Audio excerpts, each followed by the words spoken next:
Senator Wu. Thank you, Chair. Thank you, Minister, for your testimony.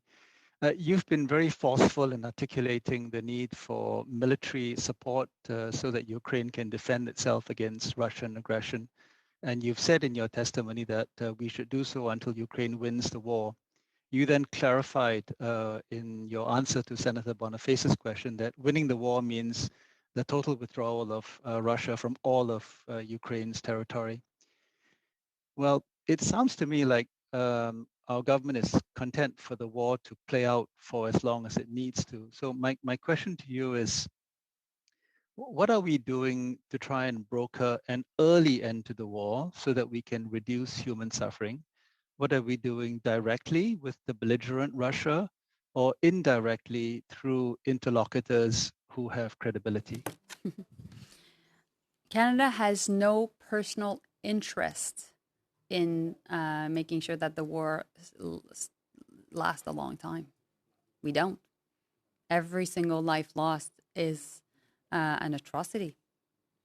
And so we will do everything diplomatically to make sure that we can broker a deal.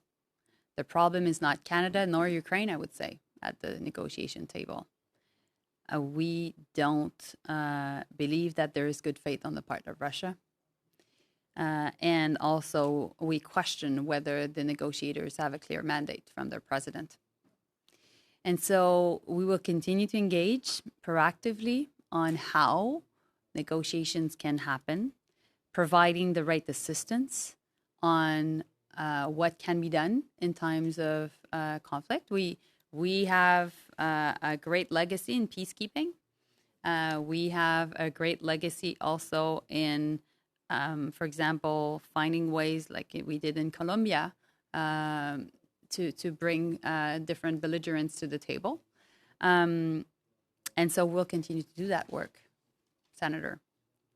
But at this point, our reading and our allies' reading is that Russia only answers to strength and force. And so that is why we need to make sure that we provide weapons and we provide strong sanctions. Senator, you have another minute and a bit if you want to ask a second one.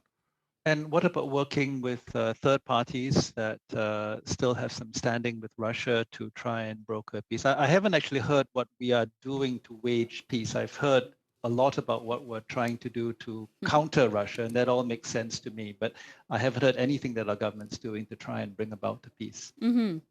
So the Prime Minister speaks to President Zelensky pretty much every week.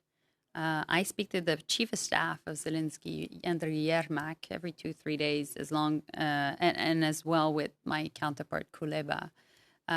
The Deputy Prime Minister speaks to the Prime Minister of Ukraine, and Anita Anand speaks to the Minister of Defense. This is how we engage.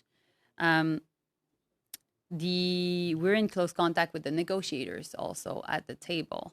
But at this point, the negotiations are at a standstill. And particularly since Russia has decided to withdraw from Kyiv and to concentrate on the eastern and southern part of Ukraine. And because of this military operation and the fact that Russia is doubling down in view of May 9th, which is an important date for Russia as well, that is why allies all agreed to provide more support, militarily speaking, quickly to Ukraine. Meanwhile, I've had conversations definitely with Turkey, conversations with China. The Prime Minister has engaged also Israel. I was again talking to Egypt yesterday.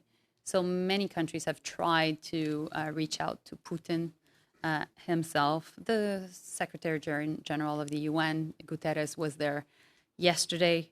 And there is definitely a willingness to engage Russia, but there's not necessarily a willingness for Russia to engage. Thank you very much.